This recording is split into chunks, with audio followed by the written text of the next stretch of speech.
इब्रानियों की पत्री 2 अध्याय 17वां वचन।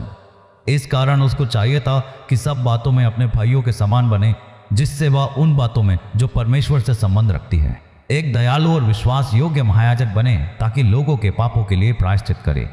तो मनुष्य के संबंध में और पिता परमेश्वर के संबंध में एक स्वर्गीय है और दूसरा पृथ्वी का है। स्वर्गीय का मतलब है पिता परमेश्वर के सामने एक विश्वास योग्य महायाजक। पृथ्वी के संबंध में मनुष्य के पापों का प्रायश्चित करने के लिए एक दयालु व्यक्ति। परमेश्वर के कार्य के संबंध में एक विशेष विश्वास योग्य महायाजक को परमेश्वर को क्यों खोजना पड़ा? अदन में मनुष्य असफल हो गया। इसके बाद परमेश्वर ने नूह को खड़ा किया, लेकिन उनके पीढ़ियों के लोग पाप में गिर गए। फिर परमेश्वर ने अब्राहम को बुलाकर दूसरी जगह ले गए। उन्होंने फिर से अपराध किया और परमेश्वर से सजा पाई। अंत में प्रभु ने उनके लिए भविष्यवक्ताओं को भेजा।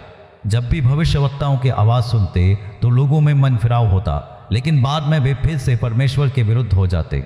इसके बाद उन्होंने भविष्यवक्ताओं के माध्यम से परमेश्वर से कहा कि हमें भी अन्य जातियों की तरह एक राजा चाहिए। परमेश्वर ने उन्हें राजा दिया। जब वे राजा के अधीन थे तब सब ठीक था, लेकिन वहाँ पाप बढ़ता ही जा रहा था। प्रभु ने उनके बीच से ही पवित्र याजकों को खड़ा किया। तो अब तक के मानव इतिहास में यदि मनुष्य का छुटकारा होना है तो इस पृथ्वी पर एक और पवित्र व्यक्ति होना चाहिए जो मनुष्य पर दया दिखाए। यद्यपि मल्कीसेदेक के क्रम के अनुसार याजकों की श्रेणी में सेवा करने वाले थे, लेकिन मनुष्यों पर दया दिखाने वाले याजक नहीं थे, क्योंकि याजक भी पाप के गुलाम हैं। बकरा या बैल की बलि देकर शुद्धिकरण के नियम के अनुसार पापों की क्षमा प्राप्त करके याजक सेवा करने के लिए मंदिर के अंदर जाते थे।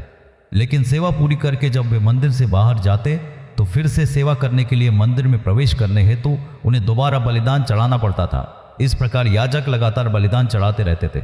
अदन में प्रकट हुए पाप का अंश याजकों के अंदर होने के कारण वे मनुष्य के मामले में पूरी तरह से दया नहीं दिखा सकते थे।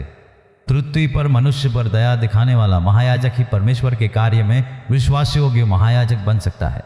इसलिए इन वचनों के माध्यम से पिता परमेश्वर मनुष्य से जो स्पष्ट रूप से बात कर रहे हैं, उन भागों को हमें प्रार्थना के साथ समझना चाहिए।